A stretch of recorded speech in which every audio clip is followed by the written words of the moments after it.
অনেকে প্রশ্ন করে থাকেন যে হজে যাওয়ার আগে হজের প্রশিক্ষণ গ্রহণ করাটা আদৌ দরকার কিনা। আমি মনে করি দরকার, এবং আমি আমার মতো করে বলি হজ যেমন ফরজ, হজের প্রশিক্ষণে অংশ নেওয়া তেমন ফরজ। কথাটা আপনাদের কাছে একটু নতুন লাগবে, কিন্তু এটি আমি আমার হজ প্রশিক্ষণের 15 বছরের অধিক সময়ের অভিজ্ঞতা থেকে বলছি। আমাদের কেউ কেউ মনে করেন কি যে হজের প্রশিক্ষণে গেলেই এজেন্সি তার স্বার্থের কথা বলবে, তার বিভিন্ন ফ্যাসিলিটিসের কথা বলবে। না, হজের প্রশিক্ষণটা এজেন্সির জন্য গুরুত্বপূর্ণ নয়, হজের প্রশিক্ষণটা আপনার জন্য গুরুত্বপূর্ণ। হজের সফরটা আমাদের অধিকাংশের জন্য একেবারেই নতুন। এটা সিঙ্গাপুর নয়, এটা লন্ডন নয়, এটা দুবাই নয়, এটা মক্কা, এটা মদিনা। এখানের কদমে কদমে আমার জানার আছে, এখানে কদমে কদমে আমার করার আছে। আমি এমনও দেখেছি জেদ্দায় নামার পর জিজ্ঞেস করছেন যে হুজুর নিয়তটা কখন করব, আল্লাহ ক্ষমা করো। এমন অনেককে দেখেছি জেদ্দা থেকে মক্কায় করে, জেদ্দা থেকে বাসে করে মক্কায় যাচ্ছেন, তখন জিজ্ঞেস করছেন যে আচ্ছা কোন প্রকার হজের নিয়ত আমি করব।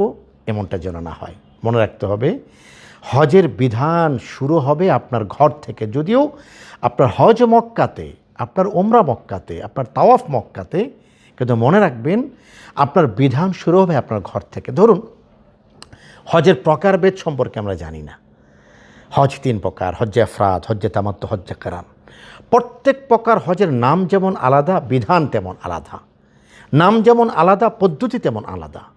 নাম যেমন আলাদা, করণীয় তেমন আলাদা। হজ্জে আফরাদের সাথে হজ্জে তামাত্তুর মিল নেই, হজ্জে তামাত্তুর সাথে হজ্জে কেরানের রাত দিন পার্থক্য। তো এই বিষয়গুলি আমি যদি না জানি, আমি যদি মনে করি যে ট্রেনিংটা হলো এজেন্সি তার কথা বলবে, তার ফ্যাসিলিটিসের কথা বলবে, কারো ডিউজ থাকলে সেটার কথা বলবে, না না না, এজেন্সি তার পকেটের অর্থ খরচ করে ট্রেনিং করাচ্ছে ফর ইউ, আপনার জন্য, এটা আপনার ফায়দা। 2 নম্বর বিষয় হলো আমরা এজেন্সিতে আসতে হয় বলে আসে, এজেন্সির ট্রেনিংগুলিতে। আমি বলবো বাংলাদেশ থেকে যতজন হজযাত্রী এবার যাচ্ছেন, এটা যেন কেবল নিছক প্রশিক্ষণ না হয়। আমি আমিন ট্রাভেলসের কথাটা যদি বলি, আমরা প্রায় 10টিরও বেশি ট্রেনিংয়ের আয়োজন করেছি বছর জুড়ে, এবং হজের লাস্ট ফ্লাইট পর্যন্ত আমাদের ট্রেনিংয়ের আয়োজন আছে। মক্কায় আমাদের আয়োজন আছে। বাংলাদেশের প্রথম সারির এজেন্সিগুলির কথা আমি যদি বলি, তারা 6 মাস পর্যন্ত আমরা চেষ্টা করেছি হাজিদেরকে ট্রেন আপ করার জন্য। একটি কথা আমি বারবার বলি, একজন হাজির ট্রেনিং যত সুন্দর হবে তার হজ তত আসান এবং সহজ হবে। হজ নিয়ে আমাদের মধ্যে একটা ডার্কনেস থাকে, অন্ধকারচ্ছন্নতা থাকে, আমরা জানি না। এর চেয়ে দুর্ভাগ্যের কথা হলো আমরা জানতে চাই না। আমার জানতে হবে। এহরাম পরার পরে আমি কি করব জানতে হবে। মক্কায় আমি কি করব আমার জানতে হবে। তওয়াফে আমি কি করব আমার জানতে হবে। সাইতে আমি কি করব আমার জানতে হবে। আমার কখন অজু লাগবে জানতে হবে, কখন অজু না থাকলে হবে জানতে হবে।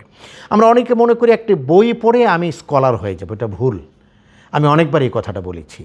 আপনি হজের ক্ষেত্রে বই যত বেশি পড়বেন, আল্লাহ ক্ষমা করুক, আপনার হজে প্যাচ তত বেশি লাগবে। বই কম পড়বেন, ম্যানকে পড়বেন, ব্যক্তিকে পড়বেন। প্রত্যেকটা এজেন্সির সাথে আলহামদুলিল্লাহ শরিয়া কনসালটেন্ট আছে। আমিন ট্রাভেলসের আমি যতটুকু জানি যে 5 জনের বেশি আমরা শরিয়া অ্যাডভাইজার যারা আছে, আমরা হাজিদেরকে মাসালা কেন্দ্রিক সাপোর্ট দেওয়ার চেষ্টা করছি। এজন্য প্রতি মুহূর্তে আপনার বিভিন্ন মাসালা আছে। এই জন্য এজেন্সির ট্রেনিংটা যেন আপনি গ্রহণ করেন। বাংলাদেশ সরকারের পক্ষ থেকে, হজ মন্ত্রণালয়ের পক্ষ থেকে, হাবের পক্ষ থেকে এবং প্রত্যেকটা এজেন্সির পক্ষ থেকে ট্রেনিংয়ের ব্যবস্থা করা হয়েছে। স্ব এজেন্সির ট্রেনিংগুলিতে যেন আমরা অংশগ্রহণ করি এবং এটা যেন গুরুত্ব দিই। এটা জরুরি এবং ইম্পর্টেন্ট। মারহাবা।